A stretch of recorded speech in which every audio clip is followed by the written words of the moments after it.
Hello, and welcome to Clamp, the Creating, Living, and Making podcast. I'm your host, Morley Kurt, and joining me as always is Adam Mackey. Hello. I finally got to go first. Yeah. Oh, do I never do you first? You both always introduce me second. Interesting. That's funny. In the Grant Alexander. Yeah, hello. Not that I've been thinking about it. I just picked up on it lately. No, this is all Adam's been thinking about. Yeah. At the beginning of every episode, he's just like, I hope they say me first. It's been a hot second. The last time we talked, I was in a haunted tavern, but now I'm back in the non-haunted Canada. How's it going, Adam? What have you been up to? Yeah, I haven't really been doing much. I built a TV unit. I can't remember if I talked about it last episode. It was a couple of weeks ago. I think I mentioned it. So I built a TV unit, and yeah, that's about it. I didn't record anything. I didn't even take one picture of it, like building it. I think I put a picture up on my Instagram after it was finished, like and set up and everything with a fish tank and stuff on top. Mm-hmm. But yeah, that's really the only thing I made. My shop is a complete mess. I planned on cleaning it this morning. I'm home alone today, and I had a few hours before this to clean, and I just sat and watched TV. But hopefully after we record, I'll get some cleaning done. And yeah, other than that, so the day that this episode comes out, lockdown is finally ending for me. Not everyone, but because people that are... So what does that mean in your neck of the woods for lockdown to be over? Yeah, so once we hit 70% of double vaxxed people, which we have, I think we hit yesterday, anyone who is double vaxxed will be free, pretty much, can go anywhere. I'm not sure if there's anything that can't be opened, but there's still limitations. So my gym is finally reopening. I finally get to go back to the gym for the first time in like 3.5 months. But it's limited to like 20 people per class and stuff, so it's not fully reopened because our capacity is like 50 people per class. And stuff like that. I can go visit my friends and all that sort of stuff, which would be nice. You guys did a great job of going from like, I think it was like 1 or 2% vaccinated to 70% vaccinated very quickly. Because everyone wanted to get out of lockdown. Right. And it's not the same here. We have, I think in Ottawa, we're at like 85%, and we still have some, like Canada still got restrictions. Yeah. So ours is, so 70% we're opening up for double vaxxed. 80% of double vaxxed, we will be opening more stuff, like losing some restrictions. So probably like more people per gym class and all that sort of stuff. Right. And then once we hit 90%, which they're estimating the 1st of December, it's open for everyone, whether you're vaccinated or not. Yeah. Well, I just think it's crazy that it's actually working. I think if in Canada they actually put some sort of goals and targets, that people might be more inclined. But ours was just like, we'll look at it later once we get more vaccinations. And it's like... I think it's what they kind of did in Alberta, right? Like they started putting on like vaccine passport-esque restrictions, and people were like, oh, I want to do stuff. I'm going to get vaccinated now. Yeah, well, I know a few people that have got vaccinated just because they don't want to miss out. Of course, there's a lot of people that don't want to get vaccinated, and whatever, it's their choice. But they can't do stuff. That's their loss. That's the way it works. Yeah. So I'm not going to go into that because I don't want to put my opinion out there of what I think of that. But yeah, that's pretty cool. I'm excited to go back to the gym. I'm like scared and nervous because like I haven't been in so long, and like I'm so fat again. Like I am pretty much back to where I first started 2 years ago, and stuff. But everyone's going to be fat again, though. Everyone's going to be starting back at ground zero together. Yeah. It's funny. So the first time I signed up to my gym, my mate made me sign up because they were giving away 10 grand. So like they do an 8-week challenge, and then whoever has the best result at the end wins 10 grand. So as of not next Monday, the Monday after, so a week after they reopen, a new challenge starts, and it's for 10 grand again. And I'm like, I know how to lose the weight. I know what to do. If I actually do it, I have a chance of winning. Because I came first for my studio that time. Oh, really? But I didn't come first. Like, it's between 5 studios. I didn't come Yeah, first overall. you got practice now. So how does it work? Is it percentage of body weight? No, because there's heaps that goes into it. So we have to get a full body scan at the beginning and end, and then like weight and all that sort of stuff. But there's more to it than just like body fat and stuff. It's like, because like, you know, if you're muscly to begin with, it depends on how much muscle you build up, and so it's fair for everyone. Like, you can't just, the fat guy is going to win because he loses the most fat quicker. Right. Well, and if you just only do percentage wise, it's the slightly overweight person who actually wins. Like, that's why, like, the biggest loser, they started going percentage wise, and then like these people that look like me were winning the biggest loser, and you were just looking at them going, right, and another person lost 2 whole fucking people, and we got me, I lost 40 pounds and I win, right? Yeah, like, exactly. Yeah, I don't know exactly how it works. They have like an algorithm that they put all the details in and all that sort of stuff. But the body scan's really cool. Like, I've been getting them pretty regularly, even when there wasn't a challenge, just to keep track of what I was doing and that. So yeah, it's cool. And I'm fitter than when I first started. You know, sure. I'm sure, like, even if it feels like you're back to where you started, I'm sure like all that activity isn't like completely out the window. I'm sure like muscle and cardiovascular wise, you're in a better spot than you were the first time. Yeah, for sure. I mean, like, I'm probably down a little bit from when I first started, but like my weight is pretty close to when I first started.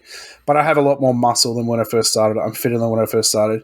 I still have my guns and stuff. Like, muscle memory is going to make all that come back really quick as well. So I'm excited, but I'm scared. Guns were illegal in Australia. Not if I forgot the quote. Grant, I saw you not too long ago, but what have you been up to? What's been going on? Oh, what have I? Yeah, it's been a hot minute since I've seen you. I didn't spend like 12 hours in the car with you or nothing. So I think that 2, maybe 3 weeks ago, I talked about putting out the cabinet doors for my trailer, and that video has now dropped, and it's doing quite well. So I'm excited about that. I've only got 1 negative comment, and it was from Adam. It was from me. I was like, I can't work out. I couldn't think of what to write, so I'll just do a troll comment for the laughs. Yeah. But the funny thing is, the people that don't know that we're friends will be like, look at this fuckwit. Exactly. I loved it. Yeah. It was just, it was about pocket hole screws, because I don't generally use them, but they're literally not under any type of pressure. They're just there to hold it together. So I thought it would be a good use of pocket holes. I was actually genuinely surprised to see you use pocket hole screws. Yeah. I don't know. They're fine. They're just not my preferred method. The other thing is, I've been on a couple of podcasts beyond this one, because we didn't record a week, so I had to record 2 other podcasts to make up for it. So I was on that's how it works. I was on the Proper Tools podcast first, and it's Jake and Sean, and it's a great little podcast, and there's an up and coming podcast, so you should go check them out. And then I was also on Maker's Waffle, and that is a waffling good time. It was, I think, a 3-hour conversation with Andy and Jamie, and we just waffled on about lots of different things. But if you got 3 hours to spend, it's probably worth it. Or if you put it on like 2 times, then it's only an hour and a half, and that's probably worth it more. And the other thing, and I think we're going to be talking about this a little bit more, so I won't go into much detail, but we were at the High Caliber camp, forging away and, using a wood lathe for the first time. That's great. That's the first time you've used a wood lathe? Yeah, it's the first time I've used a wood lathe. You didn't use one in like in shop class in school at all? No, we didn't use one, no. We built furniture, like Adirondack chairs, in my shop class, my wood class. And then I didn't end up taking, like, that was like the intro wood class. And then I didn't end up taking any wood shop past then. Gotcha. Yeah. Well, as the listeners might expect, I was also down in Virginia for High Caliber Camp, which was a grand old time. It was like literally the most perfect weather it could possibly have been. It was like there was like 3 clouds in the sky the whole weekend. And at the beginning of the episode, you heard me ring the dinner bell that I made, which was one of the projects we did. And I'm like addicted to forging now. After doing it that one weekend, like I really need to find a way to forge close to home. There's this really cool makerspace that's like an hour north of me, where they have like all the best crafts available. So they have like a pottery studio. They have all the things that like require a lot of space and money and that are really hard to set up at home. They have a blacksmithing forge. They have like welding and stuff. So I want to find one a little closer, but I really cool. Enjoyed the forging part of it. Yeah. I'm with you. And I couldn't believe that my arm and shoulder didn't hurt after it. My arm really hurt after the first day because I was using my wrist way too much and like gripping super hard. So just that like hour and a half of bad technique just came back to bite me like the whole rest of the weekend, even though it got a lot better after that. Austin's dad like came up real quick and was like, "You don't want to do that," and like showed me. He was like, "Just like raise it up and let it drop on its own." And I was like, "Okay, if that's what you say. You've got way more experience than I do." And yeah, nothing, no problems. Yeah. Also, like huge shout out to Austin's dad, Troy, who I had heard about in passing a few times on Makers on Zoom having coffee. That like they seem to both blacksmith, and I was picturing like this old man with like a white beard who was, I don't know, not doing not like super active with the thing. Maybe he does, but he's like, I feel like him and Austin are kind of like brothers. They're just like both like running around the forge together, forging away. He's tons of energy and just was like super helpful, great teacher alongside Austin, along with his friends Steve and Nick, who were key in making that whole weekend happen. Totally. But if anyone wants to see the vibe of the weekend, I made a recap video on the whole thing. The title was supplied by Justin of Bare Naked, and it's called Smashin' Metal with My Homies, because that's what the weekend was all about. So that was a lot of fun to make. It was kind of like making the camping video with Grant last summer, similar kind of like music video vibes, which is something I want to do a lot more of, just like making sort of compilation videos like that. So I need to find some more ways of making videos like that. And then, so the weekend was great. And then it wasn't so great because, well, Grant, I'll let you start telling that story. Well, we've got to go back to the beginning then, because it started off not even great. Can you put in a record scratch noise here, please, Adam? Record scratch, freeze frame. Yeah. So go back to Thursday. So I planned on driving up, but the States has the land border is closed. So you're not allowed to get in unless it's essential business reasons. And it's really like, what is essential is pretty like up in the air and not well defined. They have this thing, what's an essential traveler? And it defines them. And then it says also business. It's just like a blanket business. Like, making money for business, come on over. Right. And I'm like, okay, I'm going to try it. It's business related. We make money on this podcast and the YouTube videos and whatever. We're making bags. Right. I make $10, but they don't need to know how much money I make. It's business. So I go to the border, towing my trailer. I've got the camp itinerary with me to prove why I'm there. And the border people, very nice guy. He didn't really let me answer a question. I don't know what else he was like wanting to get back to, but he seemed to be very rushing on all of my answers. Like he'd ask me a question and I'd start talking and he would cut me off. And I was like, I don't know what, like, I don't think I'm a long speaker, but maybe I am. According to this right now, I apparently am. But I was, I was having fun with that and trying to get across the border, and they just said, no, that's not essential. So they turned me around and I booked a flight. So that was just like 2 hours out of my life because the border's only about an hour away from me. But I actually turned around. I went to a parking lot like 10 minutes down the road to try and book the flight to make sure, because when I had booked, there was only like 2 left on Expedia. So I was like, oh, I really, I don't want to miss out. So I booked that. Sorry, Adam just wrote something and it popped up in my thing and I can't. Sorry. Well, I just want to say I'm glad you got to make it, because when you got turned around... The listeners don't know yet. Oh, you just said you booked a flight. You did say you were there over the weekend. If you booked a flight and didn't go, then why did you book a flight? Well, you're not too far off from the you're not too far off. Right. So I turned around and booked. I tried to book the flight. I'm in the parking lot. It's not working. I go to check out and it says that flight's not available. And I'm like, this is effed. I'm just going to go home. And somebody brought up at the weekend, by the way, that sometimes I say this is effed and sometimes I say this is fucked. And I don't know why. I've actually probably said this is effed up, you motherfucker. I'm sure I've said those words. And it's because you have kids. Anyways. That's what I was thinking. But sometimes I do it and sometimes I don't. I don't know.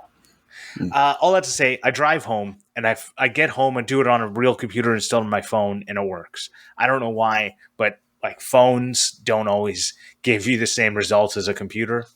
But anyways, it works. Get on the flight. I have to go and get a rapid antigen test to get on the flight.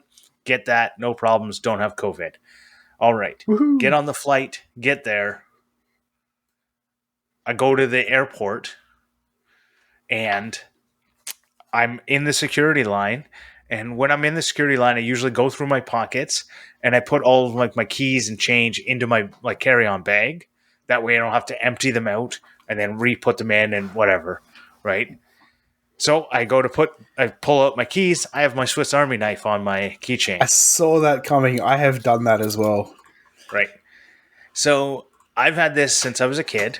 Mm-hmm. And in domestically, like if I was just flying between Ottawa and Toronto or Ottawa and anywhere else in Canada, I can keep this on my keychain and they don't take it away. What? And if you're in the States and you fly domestically, you can also do that. But if you fly from Canada to the States, they somehow think you're now a terrorist and they don't let you do it. All those Canadian terrorists in the US. Maybe they don't have enough fuel on board to get past, like, somewhere. I don't know. It seems really weird. I don't know. I'm trying to think of why that would... It's more just like international travelers, there's more scrutiny. Like when I went in, like when I go to the States, I have to take off my shoes. When I fly inside of Canada, I don't have to take off my shoes. Anyways, all that to say, I have my stupid Swiss Army knife with me. So what am I going to do? So I'm like, I figured I'll like mail it. My first thought was I'll go hide it somewhere and tell my wife to come pick it up. And I went, nice. Wait, I'm going to go randomly sneak around and hide something in an airport. Nothing sus. I went, let me rethink that plan. So then I was like, well, maybe I can find a post office and just mail it to myself and I'll just eat the postage, right? Well, there's no post office at the Ottawa airport. I think there's one at the Toronto airport because I've seen it before. But there isn't one at the Ottawa airport. We're too small. So then I ask around to different people and finally someone says, go see Lost and Found. They might be able to help. I was like, that's a weird place to go, but maybe they'll hold it for me. Well, they do. Sense. They'll hold your packet. They'll hold whatever you want. You can hold luggage there if you need to or whatever. Life hack. It's just a charge per day, just so you know. Oh, they charge you. Okay. Yeah. So I've done the same thing twice. Oh no. When we flew to Queensland, which is domestic. It's a 1 hour flight up north, and we're going there. I was with all my mates. It was for my mate's bucks. And I reached in my pocket. I'm like, shit, I had my Swiss Army knife on me. My mate, my best mate gave me this pocket knife when he asked me to be in his wedding party. And I'm like, this is like so sentimental. I don't want to lose it. Both times, though, we caught the train to the airport. And the second time we were going to Fiji. And I'm like, well, it's international. Like, they're going to be a big issue. But luckily, I work for the trains. So I just went to the major local train station, I went up to the office and said, "Can you post this to my correspondents back at my home depot?" And then it was waiting for me when I got back. What? That's a super duper life hack for anyone Who works for the train? just Work for a train, and then you can do whatever you want. Yeah. Yeah. So not only did I not have to go collect it later, it was waiting for me when I signed on to my first shift. Nice. And it was just like, that's an awesome. I wish I would have thought of something cool like that, because there's government agencies that I could have maybe done that. But yeah, I didn't. But so I had to pay $2 a day. So I prepaid because I knew when I was going to be coming back, or so I thought. And we'll pick this story up after we talk a little bit about what happened on the weekend. Yeah, I just realized how you got back and how much of a pain that would have been. Yeah. Anyway. So, one thing I'll say is before we pick it up later, I went to the airport and I was stopped at the Toronto airport, and that was the only layover I had that was long enough for me to try and get some sort of sustenance in my body. And I decided that sustenance I needed was beer. So I went and I got. There's yeast in it. Yeah. Oh boy. So I went and I got. They had craft beer, and I love craft beer, and so they had some. I actually have a can. Muskoka Brewery Detour. Detour. There we go. How ironic. Oh, wow. So I posted in my stories, I hope this isn't the only detour I'm going to have, because I'd already been turned around at the border. And so I posted, I hope that was the only detour I had, and I posted a picture of the detour beer. That was not the only detour I had. Anyways, I made it there, and that was great. And Marion picked me up at the airport. So that evening what did you have? That evening when Grant arrived, I had been, I think I arrived around like noon because I stayed with a few days. My sister happens to live 30 minutes away from Austin. So I took the trip as an opportunity to like spend some time with her, which was awesome. And so I was at Austin's a bit early, and we took the first evening to like do some practice forging, which was super key in actually becoming proficient at it in like 3 days. So that was super fun. And like people were trickling in as we like were starting to forge, and Austin's family made like a bunch of like burgers and hot dogs for everyone, which was really, really nice. And so like, we're all like banging away at the forge. At this point, it's like, I think it's like 9 PM. It's dark. We're all having like a great time drinking beers, playing music. And then like all of a sudden, like Grant and Marion come out of the darkness. I'm like, "Oh, you're here." And I'm like, and you're just like super flustered. And I think I said like, "Oh, we're forging, like, grab a hammer. Like, do you want some food?" You're like, "All I've eaten today is a Cliff Bar and a beer." So yes, I definitely want food. Yes. Every other time I've been on flights, there's like a meal provided. Anytime I've gone international, there's been a meal provided. I feel like that's rare these days, from going to like Toronto to the East Coast. I mean, Porter will give you like a drink and peanuts. Yeah, I guess I might have. They offered pretzels, and I said no, because I was on the plane and I didn't want to catch COVID. And a good way to catch COVID is eating with everyone else at the same time that they're eating. Yeah, on a tiny thing that it's a super mask mandate, except for when you eat. But on the plane, I will say on the plane, they say you have to put it in your mouth and you have to chew with your mask on. They're that specific. Wow. Yes, they are that specific on the plane.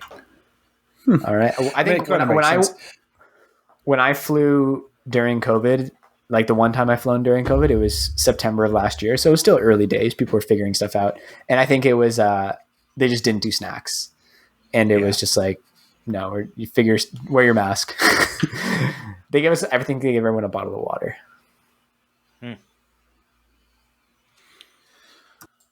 But yeah. How did that work for seating? So, you want to hear fun parts about plane travel and how it changes the further south I got? So the first flight, Air Canada, between Ottawa and Toronto, I get on the plane, they hand me a like hermetically sealed bag that inside of it contained like 17 different ways of disinfecting things and a medical mask in case I want. I don't know how I got that far without one, but apparently, in case you need one, here's one. I get to the next one. It's from Toronto to Newark, or it's Toronto to the States somewhere. And that one, again, Air Canada. Okay. The first one, there's a seat between everyone. No one is sitting beside a person. Yeah. The second plane is like, instead of having 3 seats and 3 seats, it's 2 seats and 2 seats. Everyone's sitting beside each other. But I get on the plane. They hand me a Ziploc bag that has been taped shut. So I'm like still sealed. And it's got like, instead of like 17 different ways, it's probably got like 10 different ways and another mask. I go, okay, thank you. Right? Like, I don't know what's all this for. Right? Like, I guess you can wipe down like your seat and stuff. But I'm like, I don't know. Anyways, it just seemed like a lot. So I get on to the United plane when I get from, I think it was Newark to Norfolk, or maybe Chicago. Anyways, it doesn't really matter. I get on the United plane and they hand me a single, like, you know, when you go for wings and you get like one of those moist towelettes, a single one of those, but it's a disinfectant wipe. And I went, this is so ridiculous, like way different than it is in Canada. I was just like, this is so wacky. And that plane was packed. Yeah, right. How many flights did you have to get? So it was 3. So Ottawa to Toronto, and it was Chicago, and then Chicago to Norfolk. Wow. Yeah. That's crazy. If I'd driven to Montreal or Toronto, I probably could have got a direct flight. Yeah. Grant, let me ask you a question. What was your biggest surprise of meeting someone who was meeting someone in person? Who was the most different from what you expected them to be? Well, I like that question. Well, Ben's head was way bigger than I expected. Both Ben was taller than I expected. Yeah, he was way bigger than I taller, and yeah. Justin was taller than I expected too. I'd say like personality wise, everyone like no one really surprised me because we chat with these people like every week. Yeah, I felt very similarly. It's weird how like you can get a pretty good read on someone and of their personality when you have like weekly or at least like once a month hour chats with them on Zoom. Mm-hmm. Who surprised you? I mean, I feel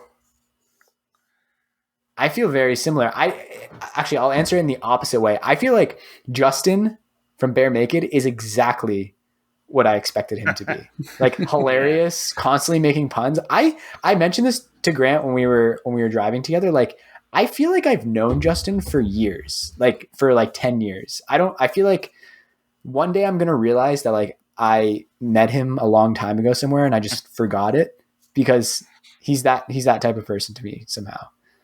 Mm-hmm.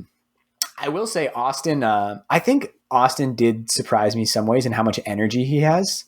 Like from the moment I got there and like at that point it was just Dean who was there. He was just like showing me stuff, like ready to do things. And he was just like, go, which makes a lot of sense considering like how successful he is with his business and everything he's done. Like started a surfboard company, sold it, started another company. And he is like super can get stuff done. And I think it's also, if you watch his videos, and I do the same thing, people tell me like you could fall asleep watching, like listening to your like, you know, voiceover. And I think the problem is for some reason, like my voiceover voice is like way too relaxed and I need to hype it up a bit. Yeah. I know what you mean. That's funny because like, that's the thing I like about, crap. Who is it that you don't like? I can't remember his name. John Malecki? No, not John Malecki. The far out. This is I'm going to look it yourself in the foot segment. I'm going to look it up and get back to you. He's on the Shop Sounds podcast. Let's name other people Grant doesn't like who he hasn't said he doesn't like on the podcast. Yeah. Just out him. Well, it's not that I don't like John Malecki. He's just that's not the type of guy I want to watch. Right. Like, Bourbon Moth. Yeah.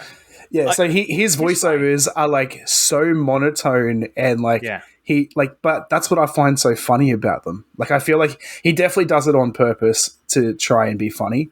And that's like what I remember. I was watching one of his videos once, and my wife walks in, and she's like, "What the hell? Like, how can you even watch this? Like, this guy just is pissing me off. Like, he's not changing his voice at all." But like, I don't know. I just sort of find funny. In saying that, out here, I don't have a problem with Bourbon Moth. I just think his videos are too long. He seems definitely like a nice guy, but his videos Malecki, are definitely I wouldn't long, want to but go have a beer with. I think Bourbon Moth, I'd like to go have a bourbon with. Yeah. Don't be tagging these people. I don't want them. Grant's watching me write them in the mentions. Okay, we're just gonna put clips up on our stories if you bang it out. This is the only video clip we're gonna put in the story. Yeah, I always forget to post stuff, and this is the one thing I remember. You can put them in there. Don't worry about it. I want to say that I reckon I'd be the most different person in person. Because I know that, I'm a very closed-in person. Like, I keep, like, to myself. But I reckon if we were in person and, like, the second I get comfortable, I turn into a completely different person. I know I do. Yeah. I'm always trying to be the clown. Actually, you know who was, like, a real talk, the person who was very different from what I expected was Tony Langer. Like, he much more, like, outgoing, funny. Just I don't think I've like talked to him as much over Zoom to get a full read on him, but he was super fun to hang out with. I feel like you're shooting yourself in the foot. I expected him to just be some boring, plain person, but he was actually quite funny. Maybe it's just that I didn't have an expectation. No, it's just kind of funny that like that's how it comes out. I think he joins in and listens a lot more. Yeah. Maybe that's the thing. I think I would say he's mischievous. He's mischievous in person. That's what I did not expect. Yeah, that makes sense. I didn't expect Jacob Griffin to be like, I don't know. He looks like he got off the cast of what's that motorcycle show that we watched? American Chopper? No, the other one. OCC. No, Adam. Oh, Sons of Anarchy? Sons of Anarchy. Yeah, I was like, you definitely look like you're on Sons of Anarchy. I don't know why. That's what I felt like about him. Rolled up in a Canadian tuxedo. Yeah. So what goodies did you get? Like, let's talk about what you made.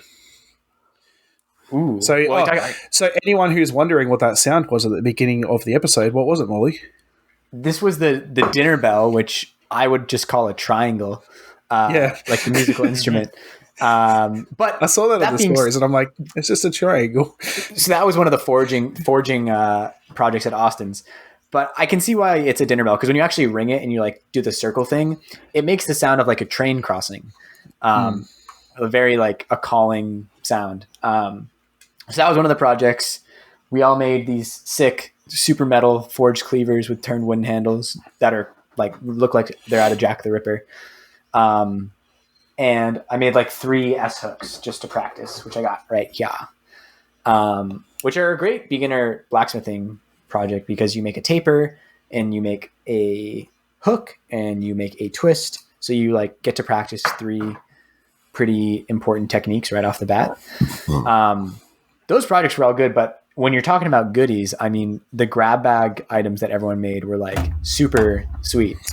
Well, I was going to get to that after, but I wanted to know what you made first. Well, that's what I made. So that's what he made. I made something different. So I made a drive hook. So instead of making an S hook, I turned it into, you just taper out the end and then bend it over, and then you can drive it into a tree.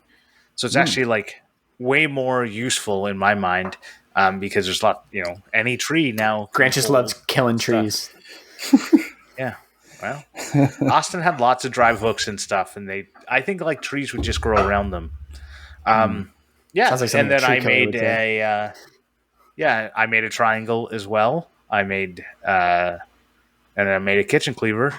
I don't know. Some other people were doing like extra wood turning. I didn't know that was an option, so I didn't get a chance to do that. And then I walked in and like all the lathes were in use, and You gotta they weren't doing any things. I guess I just didn't think about it.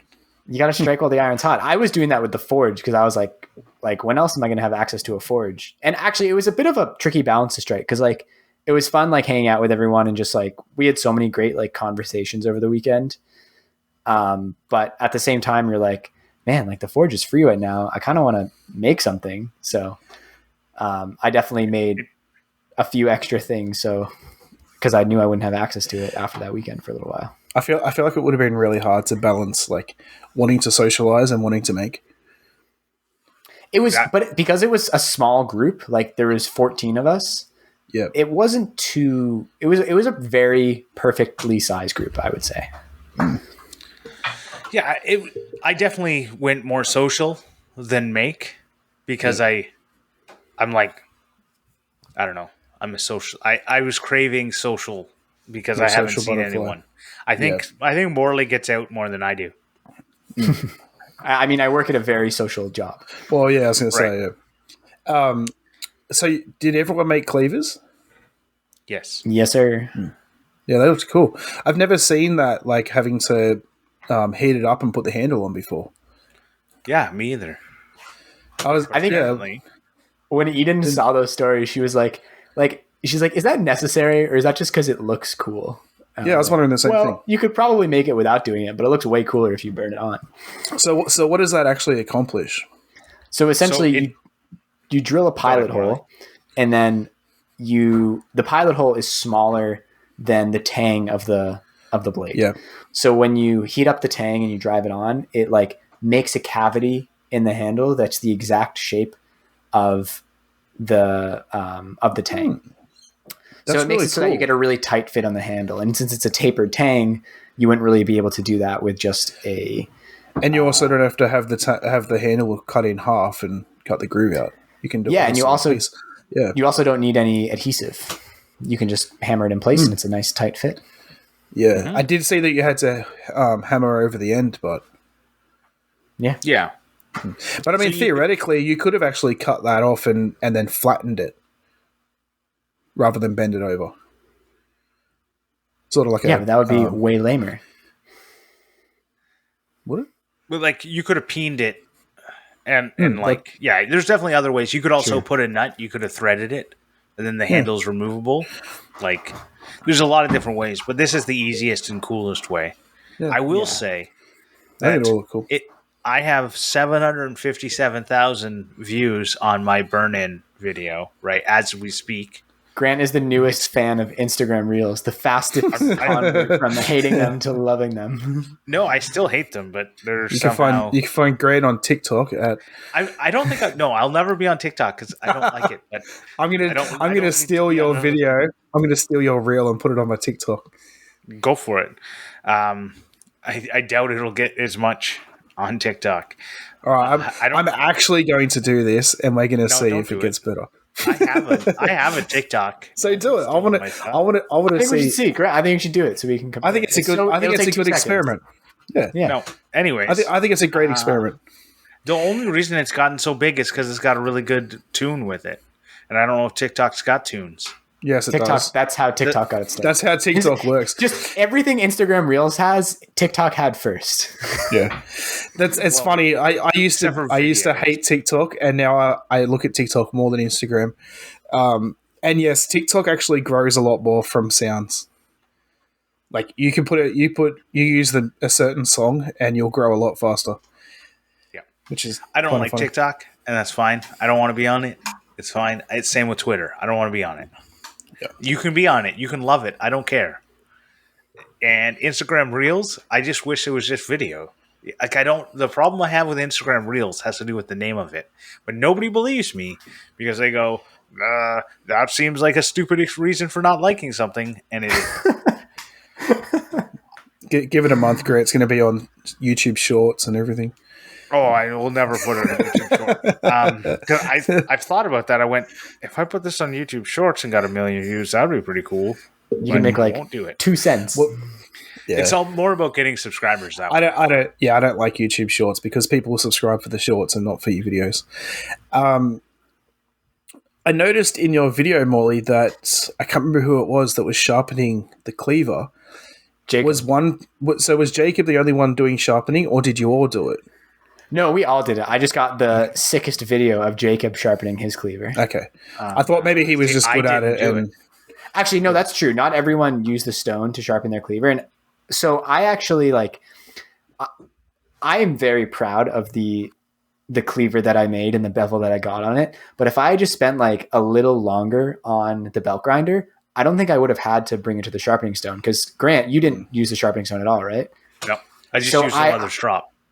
Earlier in the day, Tony Langer had he was one of the first ones to grind his bevel, and he ground it too far and got rid of some of the heat treat. So I was super conservative with how much I was grinding it on the belt grinder.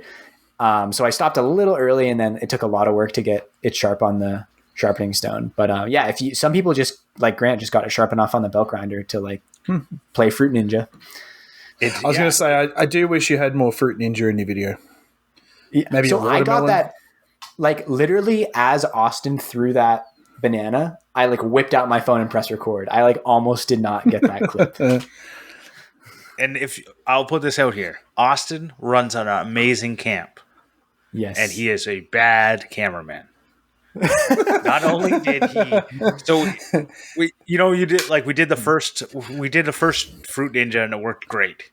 But he immediately the fruit hit the ground and he hit stop record. I was like, oh my God, that's so amazing, blah, blah, blah, right? And he doesn't get my reaction. I'm you need that's fine. You need some outro. Right. Until the shot settle. Yeah, exactly. So he's like, okay, we'll go get some more fruit. So we go and get some more fruit and we come back and he's been recording the whole time. So then when we cut the second banana, he shuts it off. That reminds me of a story. When I was a kid, we went to a theme park and there was a show on, and my mum had pushed stop on the video camera, recorded the whole thing. So she missed watching the actual show because she was recording, and then press record.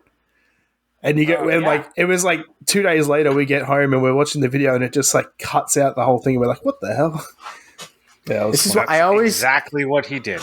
Cameras, not phones, but video cameras or digital cameras, record buttons should not be a toggle switch. They should be a flip on off. So you know when it's recording and there's no ambiguity about stopping and starting recording. Right. Well, so this was on my phone, but I agree. They should be a toggle, not a momentary switch. Yes. Or even just something on the screen that shows more prominent saying recording across the screen or something. There's a flashing red light, but that's fine. We finally got some more fruit, even more fruit, and we did it again, and he missed it. He just was standing too close and didn't move the camera enough. So I'm going to be filming some in my backyard in the next couple of days. It's going to be fun. I will say though that Austin's YouTube videos are good. Don't not go watch his videos because we're saying he's a shit cameraman. No. So when he's actually, what's really funny is I was talking to him before, and he said, I do all the time. He says, I always record the wrong thing and I have to do things twice. Yeah. Because I have the negative, I have the time I'm supposed to be recording is black and the time I'm not. So he said this to me and then I still handed him my camera. So it's really my fault. Yeah. But yes, he definitely makes he sells his camera. He sells his camera on Facebook saying that it only shows black and he can't work out why, but he just hasn't taken off the lens cover. So, Grant, what happened when you tried to get back to Canada? Well, why don't we talk about the grab bags because they're next? Yes, yeah, grab bags. All right, the swag bag, swag bag, 7 o'clock. So Grant, I actually modified your swag bags. So one of the thing that Grant made and that the YouTube watchers can see are these lovely little mini clipboards. So today at work, I used a Forstner bit to drill a couple little holes in the back and inserted some magnets. So you were wrong. You don't need the thick ones to put magnets in because I used a thin one. The thick ones are for putting pens in. Right. Did you already say what the grab bag was? So everyone who attended made something for the other attendees, except for Tony because he doesn't care about anyone else. No, not actually. Shots thrown at one of our Patreon supporters. Yeah. Just kidding, Tony. That's better. I made a pine plaque. It's okay. You. Honestly, though, the stuff everyone made was like super generous for the most part. Like Justin made these amazing turned wooden pens, and it was really cool because like. I mean, I've never bought one of Justin's pens, so it was a great opportunity to like see everyone's work. And like now I would probably buy one of Justin's pens because I see how beautiful they are. Like, I don't think I've owned a pen this nice. Pens. Ooh. I already know what I'll make when I come. What's Ben that? made, I'm not saying. Oh. Ben made some really cool like laser engraved field notes books and also gave everyone some of his wood balm, which I actually used to finish my handle, which I neglected to put in the video, but it looks really nice. Yeah, I used it on my cutting board. It turned out really good. If you want to buy some of that, go to handmadebyvincentferrari.com. True. Yeah. Justin or Jacob and Jade made walnut wine holders, like the tilty ones. What else? Jacob actually the hats that Scott made. Yeah. Oh, the pen holders, the 3D printed and leather pencil holders that you can clip on your hat. Scott made everyone Austinville hats, which was actually a really cool one. And I thought like, I'm happy he made those because we didn't really have any other wearable things with the Austinville logo on it. I was like, oh, it'd be great if someone made like shirts or something. But the fact that he made those, I was really happy about because now I have like a thing I can wear that has the logo that Dean designed. Which is actually based on Austin's surf company. Little Easter egg. But it was. I don't want to like just like brag about how nice all these gifts were. They were really nice. Well, I'll go through. Dean made the koozies. He got koozies made, and then like leather. I thought he did stamps. Did he use a laser or stamp them? Then Didn't he make everyone stamps? Dean made like 10 things. And he also made the bags. Devin made and pencils. Necklaces. Oh, and the pencils, which I put in my bag, but they disappeared. So I don't have any, unfortunately. I feel like Jacob and Jade made something more than those. I think they made. Oh, they did laser engraved leather patches as well. Right, and they made laser engraved s'more kits. Oh yeah. What? But they didn't bring us chocolate, so they laser engraved the biscuits. Yeah, and the marshmallows. What? Yeah, it was cool. Apparently, you can buy like rectangular marshmallows, which kind of blew my mind. Yeah, right. That's clearly been made just for s'mores. Yeah. I feel like there was more stuff. Oh, and I made clipboards. And if you want to see a video on the clipboards, which include magnets, which were an optional thing in the video, we'll put a link to that video in the show notes. I will also say that s'mores is not a thing here. I've never had a s'more, and I don't actually technically know what it is. I know there's a marshmallow, chocolate, and biscuits, but I don't know. Wow. Dude, you got to have s'mores. So I'm so keen for next year to like try stuff. You can make them. Well, yes. We wouldn't have the right stuff, though. Yeah, you don't have graham crackers? I don't know what a graham cracker is. Actually, that's a fair point. They are relatively hard to find in Canada, I found, compared to the States. I found them just to be a lot more widespread in the States. But graham cracker, it's like a honey-flavored cookie cracker. It's like halfway between a cookie and a cracker. And then you roast a marshmallow over the fire. You stick it in between the graham crackers, and you slide a piece of chocolate in there. Ideally, Hershey's milk chocolate, which is like the classic. Ugh. The classic one. I've had Hershey's and I did not like it. Fair, especially coming from a country where they make real chocolate. Yes, yeah. If you like Hershey's, you obviously haven't had Cadbury. Hershey's is not real chocolate. Yeah. What, you haven't had what? Cadbury. The best chocolate in the world, other than Swiss. Cadbury, like the mini eggs. I don't know. You guys are talking. Yeah, but you know what? Easter eggs taste different. They're built different. Built different. Have you seen the guy who cracks an egg? I know, that's why I said built different. Okay, I didn't know. Great audio content, guys. Grant, how did you get back to Canada? So, okay, let's start the Canada journey backwards. So thank you, everyone, for who made the gifts, because I know everyone is a listener. So how did I get back to Canada? Well, Morley and I, on Saturday, decided we needed to go and get this PCR test, which we had booked ahead of time. And we went to Walgreens? Rite Aid. We didn't do enough research, basically, is what it turned out. And we went to the one that had the slowest turnaround time for PCR test. 2 to 7 days is what they told us, which is quite a large range when you have to get it back within 72 hours of crossing the border. Right. So I was starting to freak out when they said when the pharmacist said you'll get results in 2 to 7 days. I went, like, my heart just stopped, and I went, what am I going to do? So we're right after the test, we went to dinner at the Mexican restaurant in the town, and the whole time I'm like on my phone trying to find a place to get a quicker. It really put a damper on the night. It did. And then I eventually found that in the Newark airport, they set up a rapid PCR test. So there's two different types of tests. There's an antigen test, which is like a 15-minute test, and it either confirms that you have like no signs of COVID or you need further testing. The further testing is the PCR test, and I used to do that polymer chain reaction test. And that one's like very definitive, but they have to send it to a laboratory. Yeah, that's all we have here. Which is fine. We don't have any rapid. You don't need rapid. Like, if you don't need it, you don't need it. Like, the rapid doesn't matter, because you should be, if you think you have COVID, you should be quarantining. Exactly. Yeah. So, but for travel, you need to get the test. To enter Canada, you need a PCR test. You can't have any other type of test.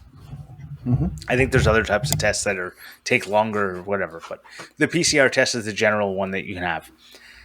So we go on Saturday, we get our pre-scheduled 4:00 appointment and get that news. And then I spend the thing, and I find out in the Newark airport, which is where I'm heading. I'm going from Norfolk to Newark, and then Newark, I'm entering Canada, going to Toronto to Ottawa. The Newark airport has 1 hour PCR test for $250. So I'm like, I guess that's how much it's going to cost for me to get back into my country. So I book a test for that, and I finally wipe the sweat off my brow, and I'm good to go, ready to go home. Everyone's happy, high fives all around. I get to the airport, and I'm standing, and they don't like you. First of all, you get to the airport, instead of like a normal place where you talk to a person if you try and talk to the person, they just literally point at a computer screen and tell you to put your stuff in the computer screen. So I put my stuff in the computer screen, and it starts flashing red. And that's because they require my PCR test results. I don't have any, so I can't give it. And I'm like, no, I'm planning to get it in Newark. And the app says that's when I need to show it, because when I need to show it is to the border. Like, your airline doesn't really care, but I guess they work together with the border. Anyways, they say I can't get it. I'm like, okay, what can I do? Because I could fly domestically with it without needing a test. You can fly anywhere in the States without needing a test. So I'm like, well, can I fly? Can you break up my trip so that I fly? The first one is a domestic trip, and my baggage comes off, and I have to go get my baggage and all that garbage. They're like, there's nothing we can do. we don't actually sell tickets here. We don't do anything here. We just make sure you enter stuff into the computer. You have to call the United Airlines. And I go, okay, what's their number? So they give me their number. I call the United Airlines. I say, hey, can you split up my trip so that I don't have to pay anything? Or can you sell me a ticket? She's like, well, not paying anything is obviously preferable. So I'll check with my boss to see if that's something we can do. So I get on hold for 20 minutes. And they come back. And during the 20 minutes on hold, I'm texting everyone and their mother saying, I'm completely fucked. And I included Morley. I went, I'm completely fucked. Please don't leave the city without hearing from me. This is like the moment I wave goodbye to Austin and get into my car. I check my phone. Text from Grant says, I'm fucked. So I'm like, oh shit. So I'm still on hold. They get back on. They're like, my supervisor said there's nothing you can do because you booked your flight through Expedia. And I went, well, yeah, I booked my flight through Expedia because it was way cheaper, like half the price of booking it through United's own little website. Anyways, I'm like, okay, just sell me a flight then, right? We have a discussion. You know, it turns out there's a seat available. I'm like, of course there's a seat available because I can't get on it. So no matter what you do, there's going to be a seat available. You have to cancel mine to get me on there. Anyways, they asked me a million questions, like to book the flight, all the crap that you need to book a flight, and it takes forever. And she's like, normally if you're saying like credit card numbers, like people who enter them all the time are very quick at going like boom, boom, boom, boom, boom. This person was like, 5-2. She's like 5-2. And I'm like, oh, okay. Very, very frustrating. I eventually get the 5-digit ID code I need to get on the airplane. And I run up to the terminal and I press it in. And it just starts flashing red again. I'm like, I'm still on the phone with the person who's selling me the stuff. And I'm like, just hold on a second. I'm going to enter it in. Right? It starts flashing red. A different person than the people I was already dealing with comes over because it's been so long. There's been a shift change. They come over and go, well, you know what? There's nothing we can do. You needed to be here 30 minutes before check-in. I was like, wow. I've been here 30 minutes before check-in. I've been here for the last hour and a half. And on top of that, I literally, you guys just sold me this flight. They're like, no, who sold it to you? I'm like, I'm on the phone with United right now. And they're like, well, I'm sorry. There's nothing we can do. And she was the type of person who like lowers her mask to speak to you. I'm like, right. Do you understand that the mask is there for you to, we got Eden and Penny have dropped by to say hello. Anyways, nothing I can do. I walked away and I texted Morley and I said, Morley, you need to help me out. Come pick me up at the airport. Come drive me home. And he did. But all that to say, I then got in the, we took 2 days to drive home and it was fine. But I didn't go through the airport, so I couldn't pick up my knife. I stayed the night at my brother's house, so whatever. Luckily, that actually worked. We gave Altoona a second chance. We had some great food and drink. Yeah, actually, it was a really great little bar there. Yeah. Knickerbocker Tavern, if you're ever in Altoona, Pennsylvania. My wife laughed at that. Am I seeing things, or did Morley just change his shirt? I was hot. I get a little steam when we record podcasts. I'm like, have I just not paid attention to you the whole time? Anyway, back to your story. Basically we get to that, and I ended up saying Morley drives us back, and on the way, I think we might have come across Clampmendation. Yes. So on the way back, Grant introduced me to a podcast, which he has mentioned on this podcast before, called My Brother, and Me. And I really, really enjoyed it. It's super funny. Don't really need to advertise them. It's like one of the most popular comedy podcasts out there right now. But yeah, just a great like sketch comedy show. I just listened to their most recent episode. It was really, really great. like, I think I would assume everyone who listens for the first time like needs to get past their voices because they can sound like pretty obnoxious. But once you get over that and like you get into the jokes and the bits that they just have like so much commitment to, it's hilarious. Like you mentioned, Grant, like some of the episodes are kind of flops. Like when I really appreciate how they really like explore each bit to its full potential. There's a lot of like yes anding. Like anytime someone says something, they kind of just like build off of it and try to see where things will go. I don't know how much of it is planned in advance or what, but based on the fact that they flop a lot, I would, or flop often enough, I would say it's not planned in. Well, I mean that assumes that they know what will be funny. Oh, they've sometimes gone, and this will be a shit show at the end of it. But I think the only thing they plan in advance is the intro, like the little like. Other than that, Travis does all the questions and goes through them. So he has the questions. Griffin. So if you go back in the history, he used to go through Yahoo Answers and take questions from there. And now they're trying to find like the replacement to that. And now they're doing Approaching WikiHow. the Wizard. Yeah. Yeah. It's not as funny. Yahoo Answers was way better. But wait, why did they stop doing Yahoo Answers? Is it not a thing Yahoo anymore? Answers? No, they shut down. Not only did they shut down, they like deleted it from the internet. Oh, damn! No shame. You can't even find the old answers. Wow.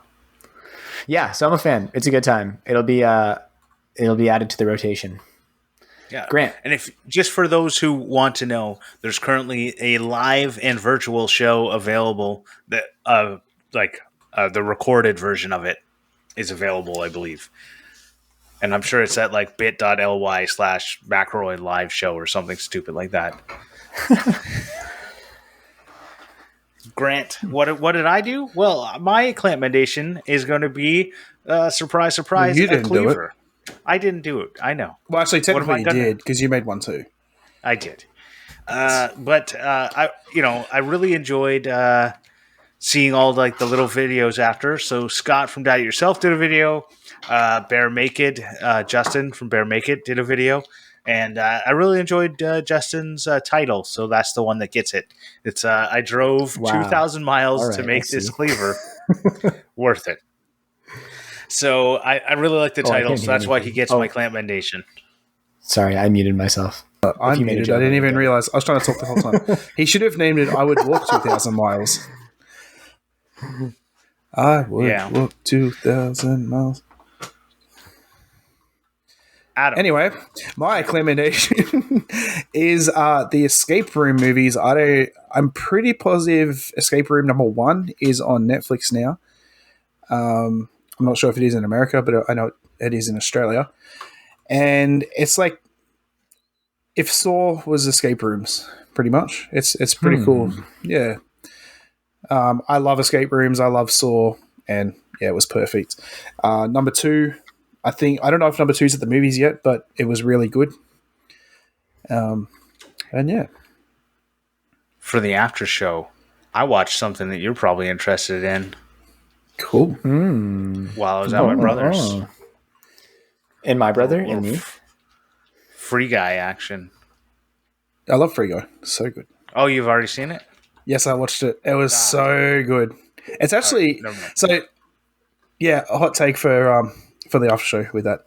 Anyway, on to Adam's Australian Word of the Week. What do you got for us, Adam?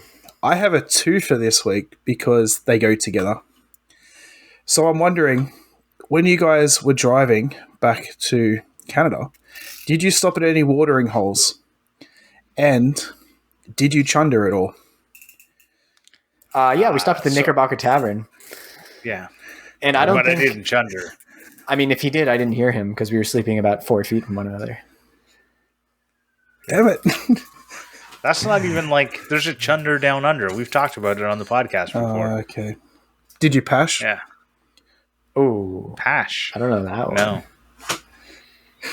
What's pash? Have a guess. Well, what? Sorry, spell it. Pash. Use it in a sentence. Wait, no, before you do... If I use it in a sentence, it's going to give it away. doesn't mean like doesn't mean have sex. No. All right, I got nothing. A pash is a long, passionate kiss. Oh, I wasn't too far off. As in, like, making out with someone. Yeah. Yeah, Well, we definitely pashed a did. little bit during the drive. And Oh, and a Jesus pash rash. A pash rash is a red, irritated skin as a result of heavy making out session with someone with a beard. Sounds like an Oh, STD. wow. So I would like to give a big thank you to a few groups of people. First, I'd like to thank everyone who supports us on Patreon, whomst we are very grateful for. They make the website possible, and just thank you so much. So we have a few people at the very top level. Those disappeared, but if I remember them correctly, I think it is I don't even remember. Someone put it Brent back. Jarvis. Who deleted them? Is it just Brent Jarvis? Yes. Brent Jarvis, thank you for being our It's F-Clamp level It's support. literally right there in the document. I don't see it. Oh, yeah, there it is. You got to put stuff on new lines. What are you guys doing putting things in the same line? It is on... No, it was on the same line. Enter. It has been this way since for 73 episodes, but it's all good. Everyone who supports us on Patreon gets a handmade embossed leather keychain made with a 3D printed stamp. If you want to see a video on that, I have a video on that. Shameless plug. And if you want to learn more about that, get access to the after show. You can find that at patreon.com/clamp. I would also like to thank TF Turning for the fantastic theme music. And if you would like to see the thumbnails that Grant's made, you can see them on our Instagram page at Clampcast. We also have a YouTube video version, which is fun. You would have seen me change shirts and me get taken place by a cat briefly. And yeah. Is that everything? Well, don't forget to thank the guest. If applicable. Thanks me for being the guest. Oh, is that applicable? I don't think it was applicable this time. No. Cheers and have a great day. Oh, this is a great ending to a great episode. Yes. All right. And Thank you, everyone. Bye. Thanks. Bye. Bye. Oh, I thought we were already finished.